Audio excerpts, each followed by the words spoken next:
Hello, everybody. Welcome to this week's episode of the Montpelier Happy Hour here on WVEW 107.7 LP Brattleboro, your community radio station.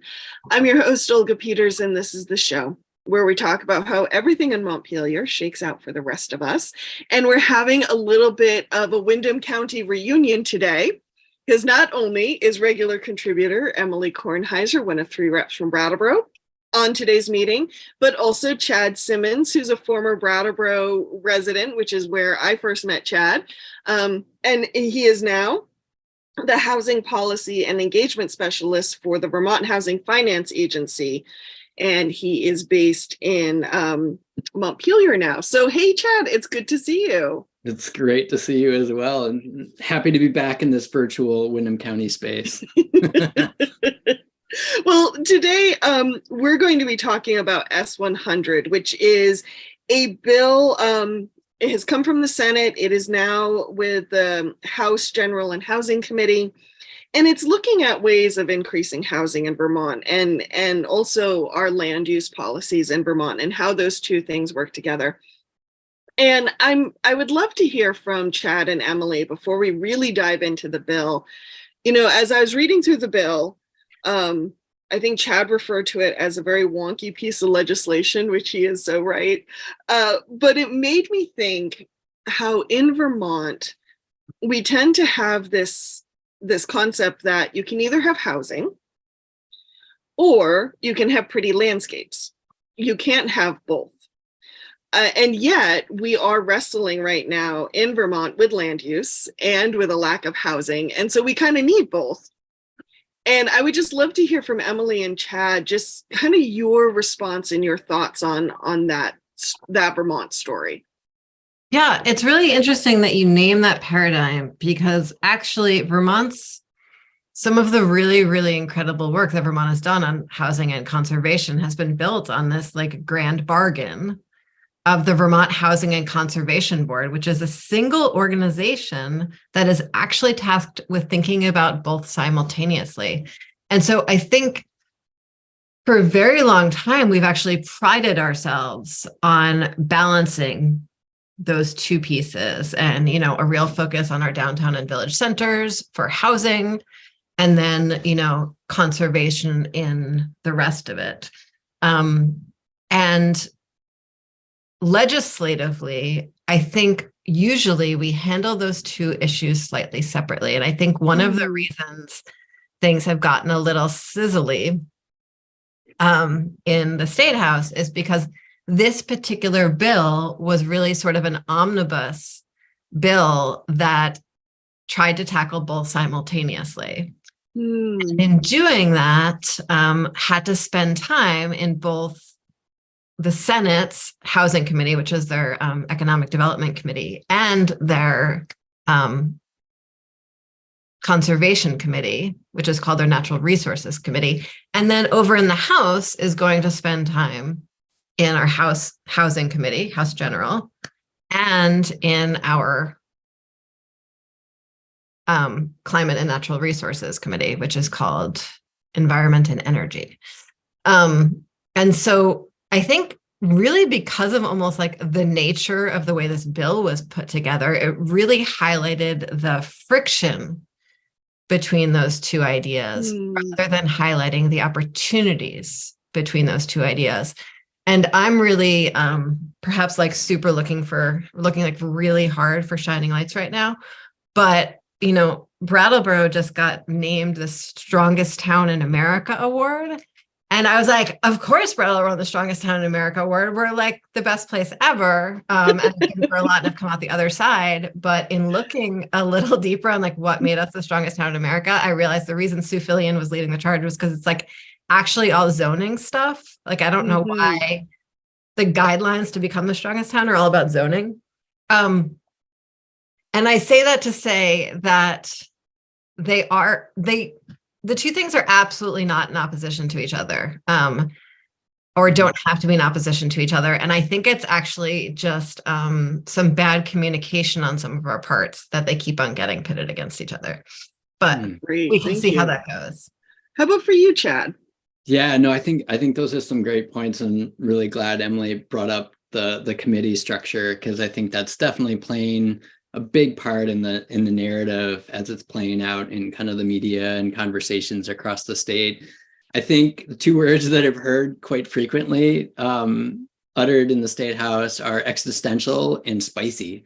And I think this is been kind of an existential exercise for the state to figure out, how do we meet some of these gargantuan needs that we have as a state for our housing, and to house humans, but also to maintain kind of the ethos of Vermont, our connection with the land, and kind of this right that we have to clean air, clean water. And so I've definitely, like, just personally, it's been kind of an interesting space for me to be in, as someone who identifies as an environmental organizer, as well as someone who's been now in the housing world for a couple of years, and feel that rub. I think I say the word spicy because I do feel like it's been somewhat artificially pitted against one another. I would kind of characterize it as unfortunate that we're looking at it as kind of an either or, and rather, like, as Emily had mentioned, like, the state has a really deep history of conservation, access to the land, protecting the land, connection to the land, as well as how do we ensure that folks' needs are met.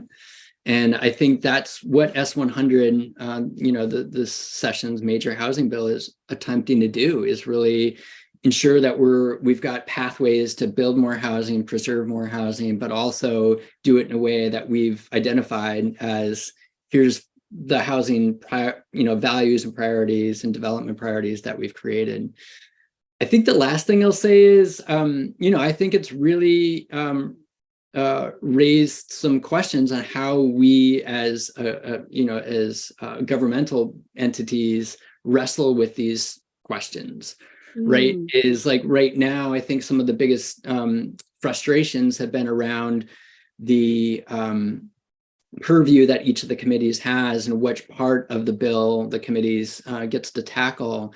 And I think that's kind of made it like, well, we either have this pathway or this pathway, rather than talking about, like, well, if we're talking about zoning, how do we then make sure that the zoning is meeting our climate needs, is meeting our workforce needs, is meeting our transportation needs. And I'll put a pin in the transportation part of that too, as well as meeting our housing needs. So I think the bill as like an as a whole is trying to tackle all of those things. But I would venture to say that our legislative structure and our committee structure and how state government is situated isn't quite able to meet all of those needs in a holistic approach. So I think those are some of the really interesting conversations. I think we're collectively trying to figure out, how do we meet, as I'll get to in a minute, making 30 to 40,000 new housing units, and doing so in a way that meets our environmental goals and are protecting our land. We talked so much in the show about how sort of the challenges in the committee structure for thinking systemically, and just systems thinking in general, given the incredibly complex problems we have in front of us. And then there's also the role of the legislature, and what is the role of the legislature in a lot of this. So, when I talk to folks who are interested in building housing and are frustrated around sort of environmental concerns, it's almost always permitting, planning, zoning, permitting, right? And permitting is where Act 250 is basically blamed for all permitting problems in Vermont, right? And Wendy Harrison, our new Windham County Senator, is quite eloquent about this. A huge number of our permitting things are actually federal rules that we have no control over at all, but began after Act 250 and existed in Act 250, but could not be removed because they're federal. So that's something we can do nothing about, but is required, right? And then we have town level permitting and planning, right? That is very specific in Brattleboro, but say in Guilford doesn't exist. And so there's a question about like local control and what's best in that. And then there's the state level permitting, which happens in multiple departments. And the legislature can create the best legislation in the world, but unless the implementation of that legislation is A, solid, and I have more to say about that, and B, integrated with other levels of government, municipal permitting and federal permitting, it's going to be a nightmare for anyone who engages with it, regardless of how good the law is, right? Good point. And so on some level, we can do all we can, but unless the administration is interested in creating sort of streamlined systems that like fully serve government, right? That fully serve folks who are trying to get work done and environmental interests. I think no matter what reforms we put in place, other than completely stripping out all rules whatsoever, we're going to be in a really hard spot.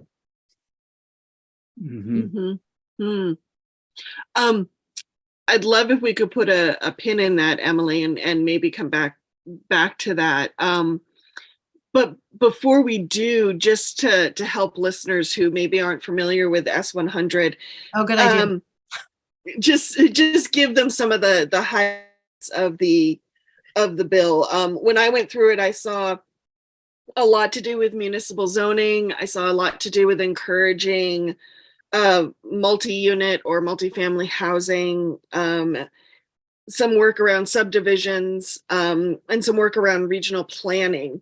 What other highlights do you think we would help listeners? Well, I want Chad to answer this question, but I wonder if a good way to orient the answer or frame the answer might be there's sort of a certain level in the bill of sort of like raising all boats in terms of like setting clear guidelines for every municipality's zoning, putting some sort of consistency there. And then there's sort of reforms the state is doing itself. And then there's money being thrown into the pot for various things to make things better. And I feel like those are sort of three different pieces of the bill. And some of them are zoning related and some of them are sort of new housing development related. But I feel like those are Chad, would those pots work for you as a way of describing the bill? Yeah, I think those are good pots. And maybe we can circle back to the why is this bill? Yeah, please do. Yeah. And so if you just take a minute to just talk about kind of where we're at in terms of needs. So some of the work that VHFA does is really doing kind of analysis around what are the housing needs across the state. We partner with a lot of the other housing organizations in the state, but also with the Department of Housing and Community Development to really look at where we are now and where we're going. And so where we see ourselves needing to go is we need approximately 30 to 40,000 units of housing to be built by 2030. And that range is kind of looking at a couple of different scenarios, but really looking at pre-pandemic, where were the housing needs moving forward? Where was our housing stock at? What was the rate of growth to have a healthy housing market? And then also kind of looking at the rate of growth during the pandemic. And we saw an increase of folks moving in migration to the state. And so that's a pretty significant component to why this bill is being needed. Another piece is the cost of housing. And I think to Emily's point that oftentimes Act 250 gets pointed to as the reason why, or another issue gets pointed, the market gets pointed to as the reason why. We would say that there's many reasons why we're in the place that we're at right now, and housing costs are being driven by materials, by labor, but some analysis that we've done and by other national and statewide research that's been done shows that permitting, both at the municipal and state level, contribute to the rising cost of housing. So our agency just did our annual low-income housing tax credit award this morning. And in those presentations, we talked about the per unit cost to build good, decent quality, affordable housing is nearing $500,000 per unit. And so just to give a sense for folks like that, just a couple of years ago, we were looking at high 300s. So the cost drivers have been dramatic in the last several years. So this bill really tries to get at the number of units that we need to get online, as well as addressing some of the cost concerns. And by doing so, we're looking at local municipal zoning. So the bill really looks to tackle a couple of big uncertainties for developing housing. And it also looks at, as the Senate Committee on Economic Development, Housing and General Affairs, they really focused on the book. Oh my gosh, it's right here. The Color of Law. The Color of Law. The Color of Law is kind of understanding like what makes it so hard to build inclusive, diverse communities, and what makes it so expensive.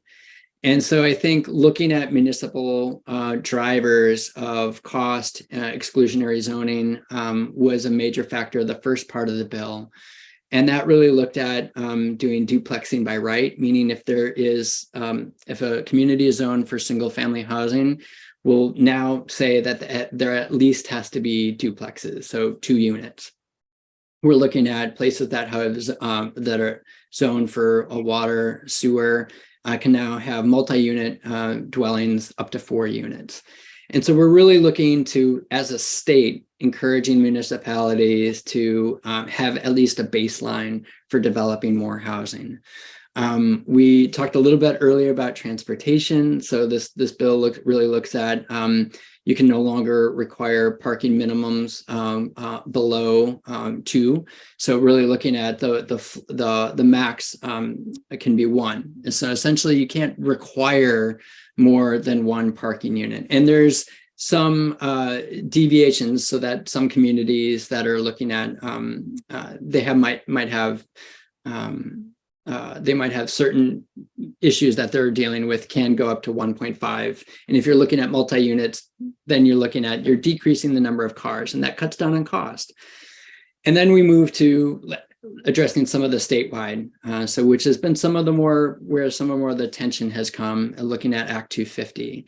And we're really the bill's really only looking at a handful of changes to the Act 250, which is a massive piece of state policy looking to protect water and land. And that's really looking at trying to increase the amount of units that folks can develop within certain parameters.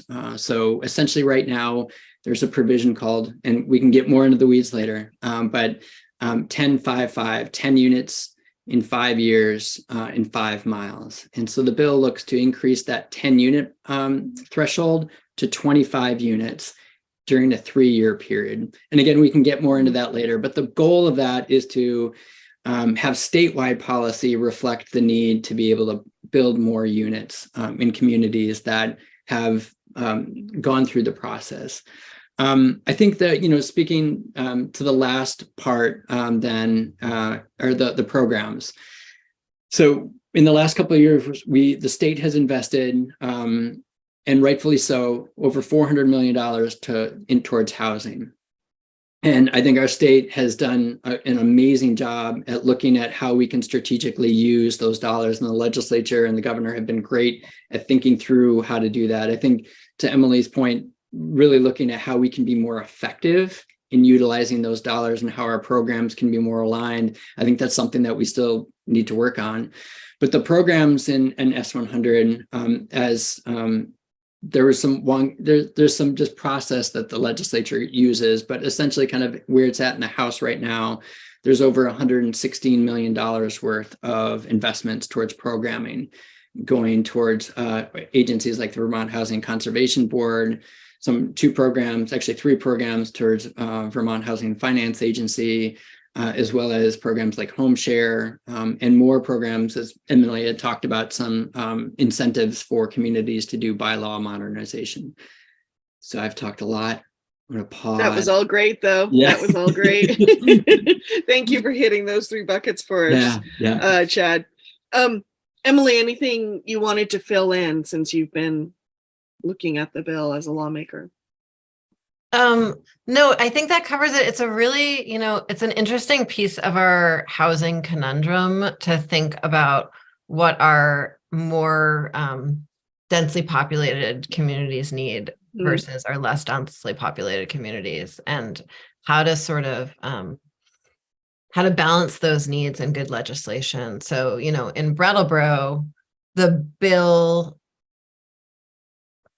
even if it passed out sort of as introduced, would have a fairly small impact on Brattleboro itself, right? Yeah. Like there would be a little bit of ease in Act 250 in our downtown, and there would be money, right? But some of the changes that would impact the towns around Brattleboro, your less densely populated, but still village center towns, would make housing development more affordable and perhaps easier there, would make a really big difference by taking some of basically all of the housing burden for the whole county is sort of sitting on Brattleboro right now in a lot of ways, right?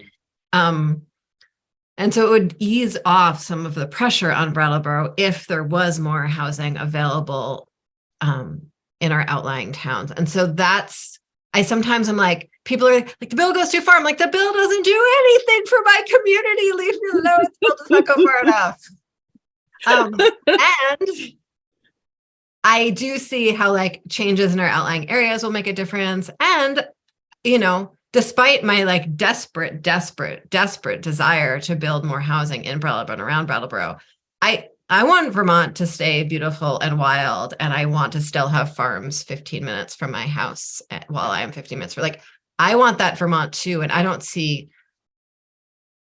We would have to do a lot of changes to our zoning and our Act 250 rules to like destroy that piece of Vermont. I don't know anyone that's talking about like, paving the parking lot, pay whatever. What is it? What's the Joni Mitchell song? Pave paradise and put up a parking Yeah, lot. I don't think anyone's talking about that. Like, I don't, that's not really on the table. Like there are a bajillion strip malls in Brattleboro already that could certainly be knocked down for high-rise apartments. And I think everything would be prettier, right? So I think it's a funny. The planning office even has plans for if someone wanted to do that, how to make it mixed use, commercial and residential mixed use so on it's Putney a Road really and stuff.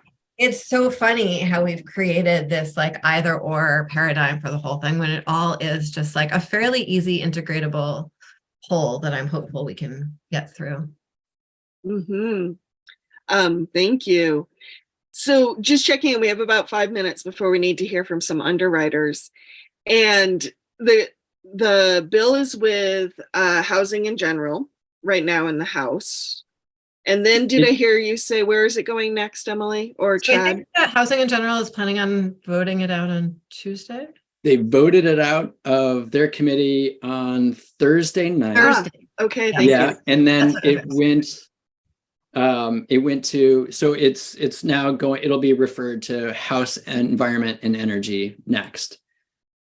So it's following a very similar trajectory that it did in the Senate. So it started, and we should back up. There was essentially Representative Bongartz from Manchester really kind of convened a group, and he sits on the Environment and Energy Committee.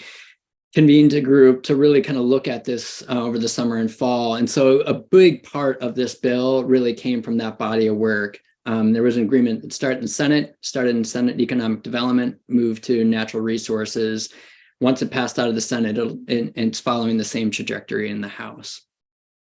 Okay. And I know because we're at the beginning of a biennium, if it doesn't finish the circuit, this session, it can go on to go into the next, but do we think it will make it to the end of this session? I think there's pretty high intention around that happening. I think there's about 4 bills that people really are committed to getting across the finish line this session, and that's one of them.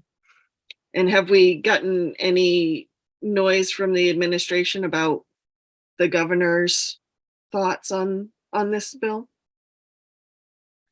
I honestly have no idea. There's so much noise all the time. The governor did hold a press conference before it passed out of the Senate, and it kind of just communicating the need to really look at the Act 250 provisions. And so I think there is a desire, to really, for the legislature to kind of wrestle with how much it goes. And I think, to Emily's point, there's a lot of communities that are saying, this might not actually do a lot for our communities as it's structured right now. And so I think it's looking at how much do we want to do this year. A big component of the bill, and I know we're about at time, but a big component of the bill, there is a study that will kind of set the stage for what changes could actually be proposed next session. So I think that's also part of like, how much do we want to hold off on the Act 250 components? But, some communities are like, we can't hold off. We really don't have that time and space to be able to wait another year. Thank you, Chad. Well, on that note, Emily, Chad, and I are going to take a break so we can hear from some of our underwriters here on WVEW 107.7 LP Brattleboro, your community radio station. We'll be right back.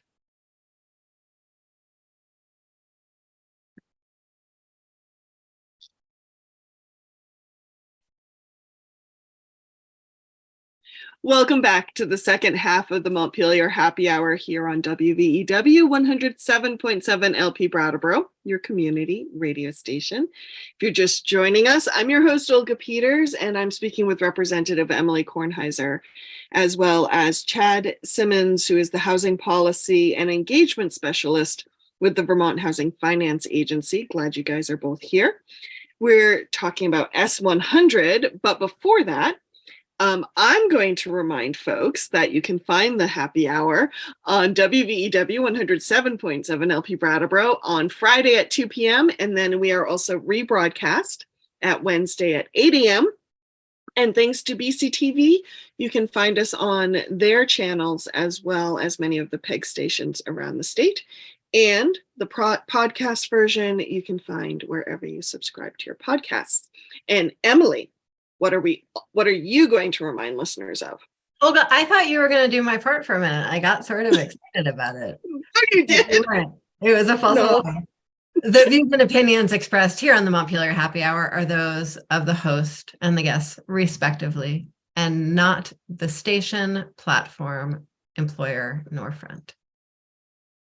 Well, I have to say, Emily, I always appreciate you do that because it's one of those things that actually bugs me because I think our listeners are smart enough to know that. And I know we have to do that because of, rules and stuff.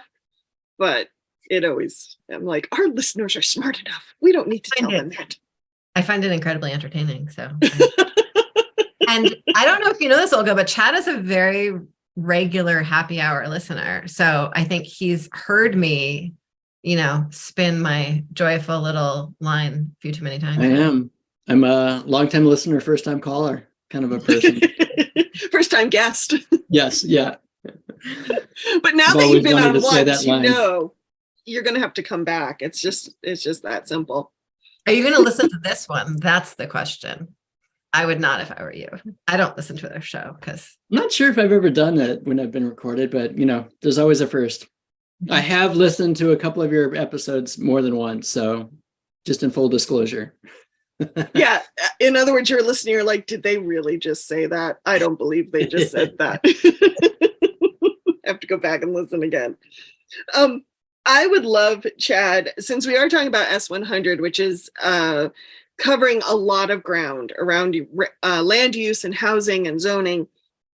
I just would love us to remind listeners that this bill and some of these housing decisions aren't coming out of nowhere, that the state has done a lot of work over the years around preventing sprawl and how we want to develop our downtown. So would you mind just reminding listeners of some of those goals? Sure. Yeah. So, our state has a number of planning goals that really rest in a couple of different areas, but our Department of Housing and Community Development has several areas in which they support the planning and development of our communities. The state funds the regional planning commissions that are placed throughout the state, and they serve kind of regional planning and coalescing of and supporting the bylaws for municipalities. But essentially, kind of broadly speaking, our state really has goals to support development of our housing and commercial needs within kind of traditional settlement patterns across the state, and looking at focusing the development in those areas. And I would say that our Department of Housing and Community Development does a phenomenal job supporting the communities. I'm sure you all, Emily, can speak to what Brattleboro has been able to access in terms of the incentives and supports through the designated programs, the state designation programs. There's 5, which kind of really supports both private and public investments in communities to support housing and development. And then those are also in line with our environmental goals, our development goals, and making sure that because we're placing more of an emphasis on supporting development in those communities, that we make sure then that the other parts are maintained for, as Emily mentioned before, agriculture, working lands, recreation, as well as making sure our natural resources are preserved. So that's, and again, that speaks to, oh, go ahead. So one part that we don't talk about, that another sort of area of importance for community society, our state goals in the context of this compact development that we don't talk about as much, is public health. Good point. And particularly in the case of older Vermonters and our aging demographic, but for all of us, right? And Chad, you and I used to talk about this all the time when we, worked in early childhood together, but a densely settled community means a level of walkability and neighbor acknowledgement and all of these things that makes such a big difference for folks who want to age in place, folks who want their kids to be, noticed by their neighbors, to be able to access recreation as part of your daily routine rather than as a special activity. All of those things are really possible when we have settlements in our downtowns and village centers. It's a really, really important point. And I think it speaks to, again, the need to make sure that state government is aligned, that we're in a way that we're successful and effective in making sure that all of those pieces, our health, access to food, transportation, and community, are really thought. There's thoughtfulness that goes into where we invest those dollars, especially public dollars, that we're ensuring that folks are healthy and have access to those services and supports. Thank you. Chad, you're part of the VHFA, and at the beginning of the show, Emily, you were mentioning the Vermont Housing and Conservation Board. The VHFA is an agency that is not alone in the work it does. That it was a federal designation, so many states have them. But I want to hear about the Vermont Housing Conservation Board in a minute, but let's stick with the VHFA. Let's just remind people kind of what it does as an agency and how it fits into this big Vermont housing picture. Sure. Well, I know watchers, viewers, listeners have all seen our executive director, Maura Collins, has been on the show a number of times. But the Vermont Housing Finance Agency, as you mentioned, housing finance agencies are in all 50 states and territories. We essentially kind of do a number of things, and each state is a little bit different. In Vermont, we administer the federal low-income housing tax credit.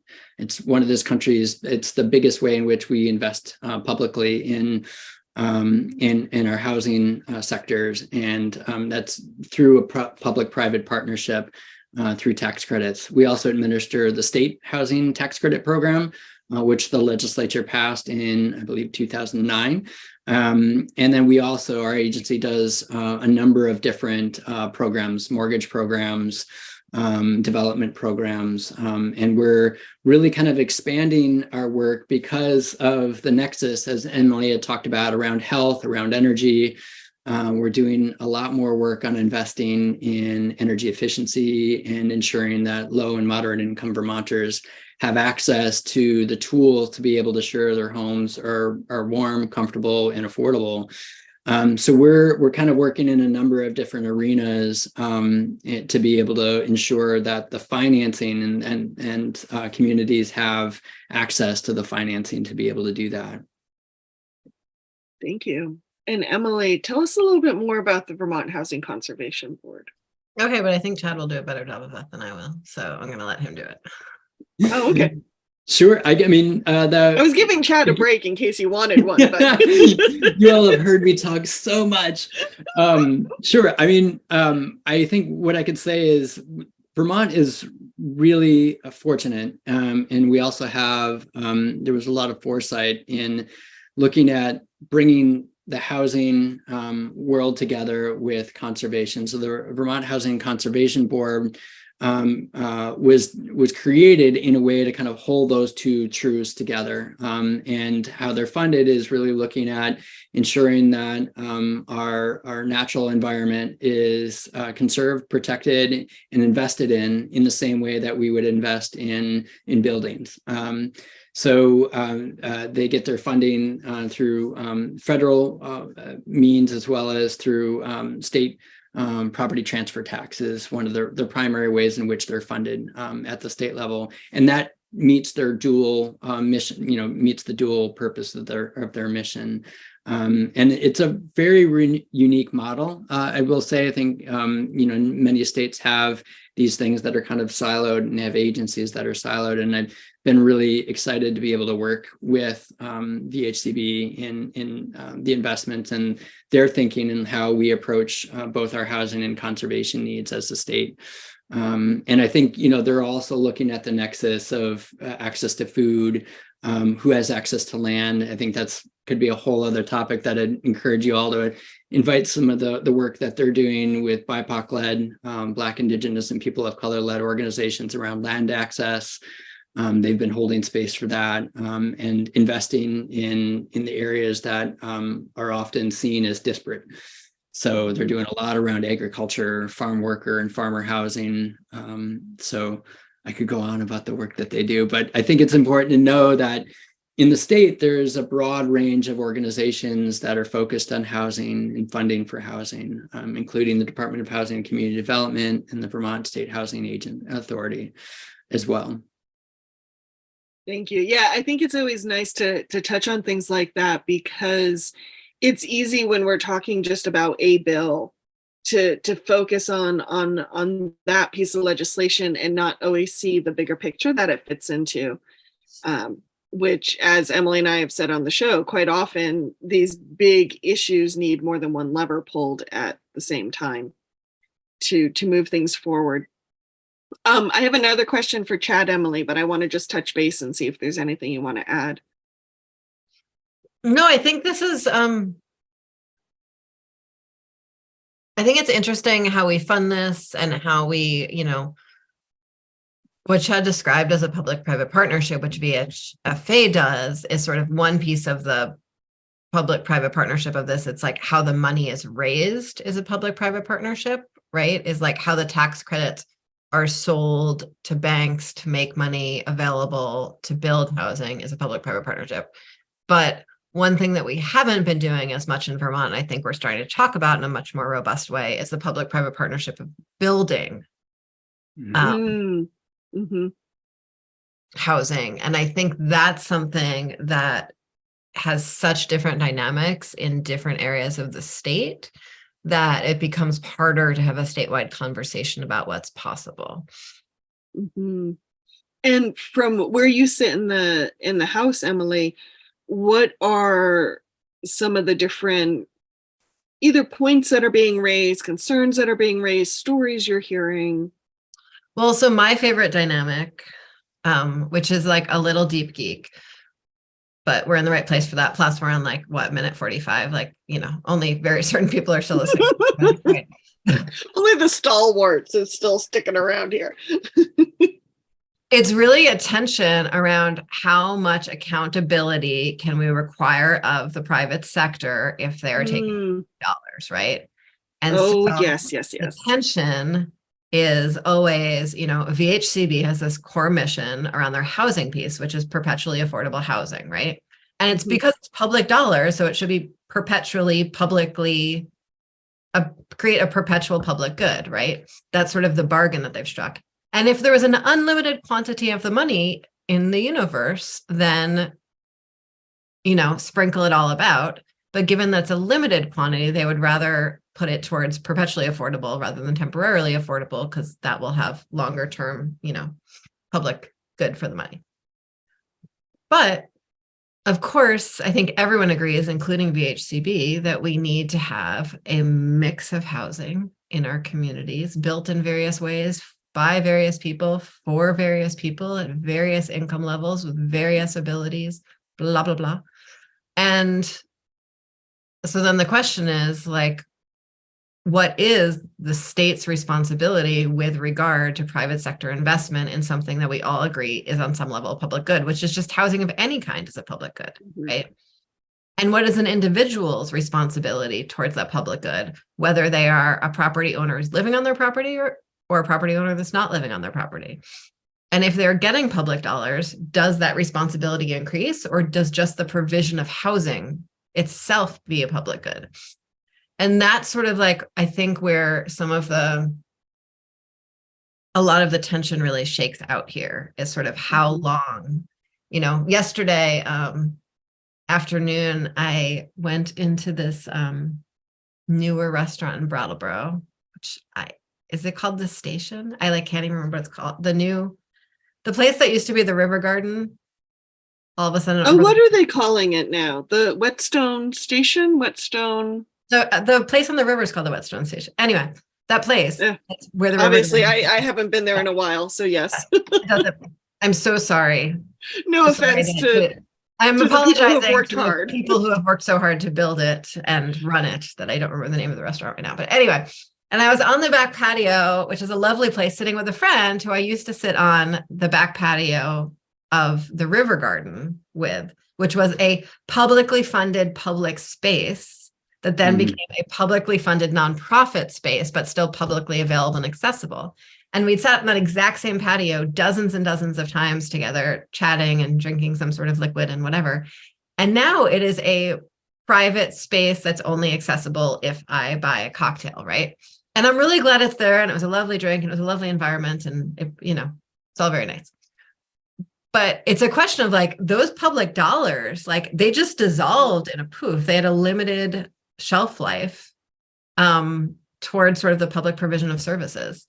And that's the tension that we're all stuck in, I think.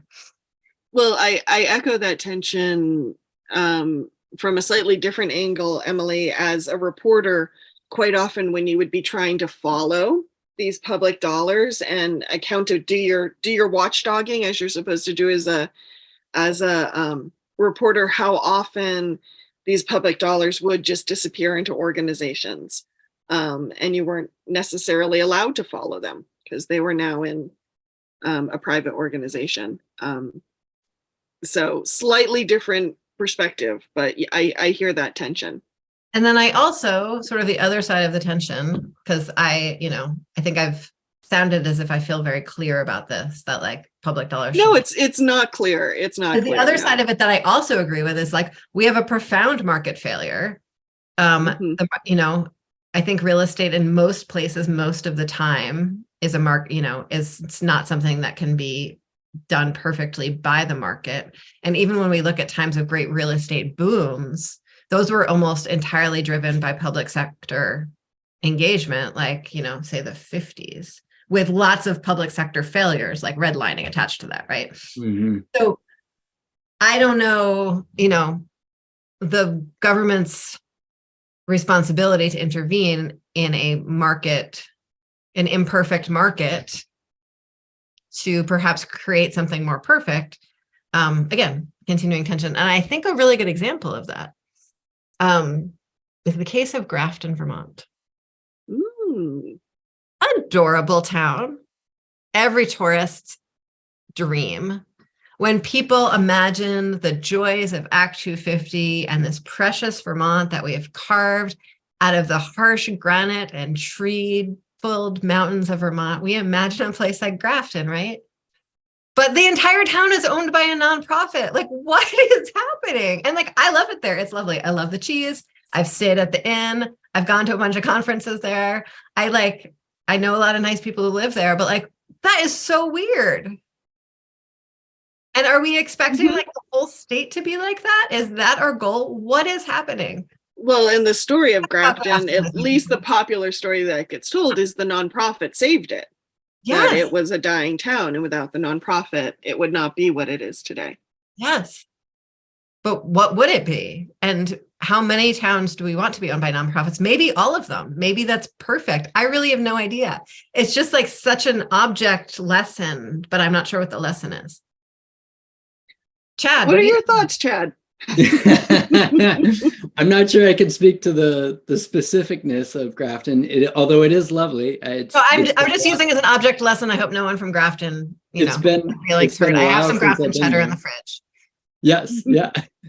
I think it speaks to a couple of things. One, my colleague Seth Leonard, has spent some time going around to different communities, talking about essentially kind of what is it, what community do you want to be?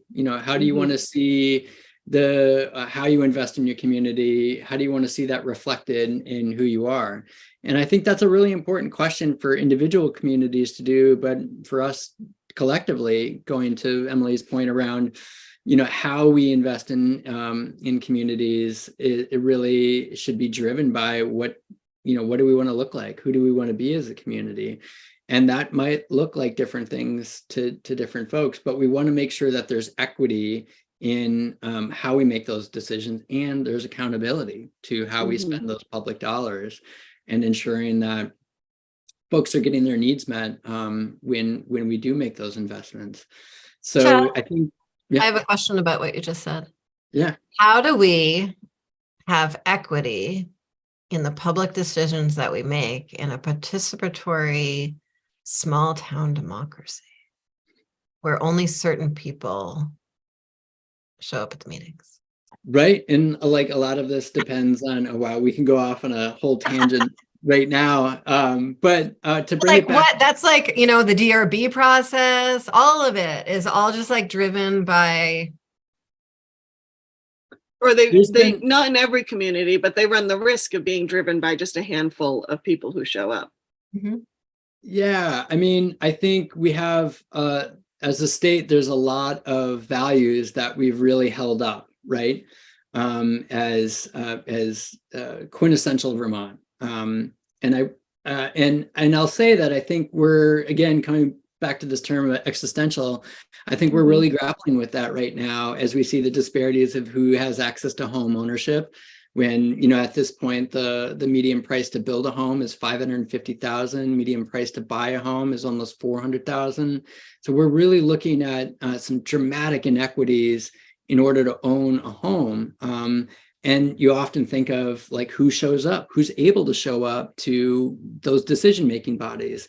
And it's oftentimes homeowners and who have access and may have the financial well-being to be able to participate in those. And that oftentimes, because housing is seen as a tool of wealth generation and wealth accumulation and passing that on to the next generation, we want to hold on to that asset, that investment. And so I think that does really, pose a question in terms of like where do we see housing in this spectrum of what does our community look like? And how do we make decisions to ensure that everyone has the housing that we need and deserve and have the right to, and be able to participate in a way that can allow for change, that can allow for things to evolve as our world evolves. And, I think I'm going to be super awkward and trying to bring it back to S.100. I know. I was just thinking that. I think the core zoning piece of S.100 actually is that. Yes, I do think the brilliance of S.100 is that it does wrestle with some of these questions around the zoning ordinances that we have at the municipal level and the state level can play a role, can be levers in how do we make decisions and what our community looks like. And if we level set our municipal ordinances and have some, I think this is important, to have some change in our state policy, we'll be able to make those decisions in a more equitable way. Thank you. We have, again, time is running out, and I want to give Chad a minute. You had mentioned some programs that you had wanted to outline for folks. I just want to make sure you had time to do that. Yeah. So while a lot of the focus has been on the zoning, there's a handful of programs that are being proposed in this bill. And so a number of them, the Senate version, it's kind of a strange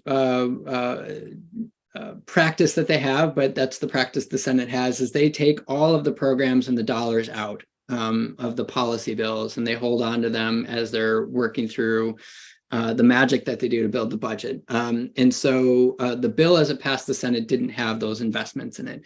But the House version now has investments in the Vermont Housing Improvement Program, or Vermont Rental Housing Improvement Program, which has been a very successful way to get dollars into housing that is on the verge of becoming uninhabitable. It's it's administered through the Department of Housing and Community Development, and it's then the investments go to the 5 our community or nonprofit community housing organizations. So Windham and Windsor Housing Trust operates that in the Windham County region. And I'll have to say it's an extremely successful and important program. There's also a couple of programs around eviction rescue program, which would essentially kind of prevent evictions from happening and provide some resources for folks so that folks do not become homeless. There's a couple of programs that are currently being operated by VHFA, the First Generation Home Buyer Program, which essentially gets grant dollars into the hands of folks who are first generation home buyers. And we've really prioritized the bill passed last year. We've got $1 million. We've been able to get 6 folks who are first-time home buyers, first-generation home buyers into homes. We got 23 on the way. So there's additional dollars for that. We've also got a revolving loan rental program. Essentially, this is kind of a new program that would address some of the market failures to getting dollars into the hands of small developers who would like to get new rental units online, but don't have the access to the capital. So this would provide a subsidy for those developers. VHCB is also in the House bill that just moved. There's a $50 million investment to continue, as Emily was talking about, perpetually affordable housing development across the state. And those go through our nonprofit housing programs across the state. There's also a missing middle homeownership program, which VHFA administers. Last month, we actually administered last year's allotment of $14.2 million. We'll be doing another $9 million in the coming months. This bill proposes that we continue that program and invest another $20 million in that. And essentially what that does is it provides subsidies to developers to be able to make essentially starter homes, affordable starter homes. As I was saying before, it costs $550,000 right now is the median cost to build a home in Vermont. And so we're trying to starter. Yeah, I know it's not a starter. It's, that's not even possible for our family. And most families in Vermont, it's not. And so that program is partnering with, again, the nonprofits. There's a at least a third of those dollars have to go to shared equity, which are perpetually affordable housing investments. So there's a lot of amazing programming and dollars being proposed in this bill. Again, the idea is to marry, to bring those the dollars and the policy together, so that we're making sure that the best use of those dollars are being utilized. Thank you, Chad. Thank you so much. And folks can go to your website to learn more. Will you remind them what that is? Sure. Our website is VHFA.org. And one website that you can also get to from our VHFA.org is housingdata.org. So awesome as we want to make sure that we're making these decisions using data and stories as best we can. So housingdata.org is a really great resource for communities to utilize. Chad, thank you so much. Hey, Emily, if people want to learn more about you, how can they do that? Folks can go to emilykornheiser.org and you will find links to all the ways to get in touch, as well as my newsletter, social media, all the fun things. Thank you. And we haven't done this in a while, but since I made myself a mocktail, we're going to toast. And I'm going to toast to little moments of inspiration, because at least our YouTube viewers can see over Chad's shoulder this beautiful child-drawn "I love you" sign, which has just brought me so much joy through this entire conversation. So here's to little moments of inspiration and joy. Thank you. Thank you. We'll see everybody on WVEW 107.7 LP Brattleboro, your community radio station, next week. Have a good weekend, everyone.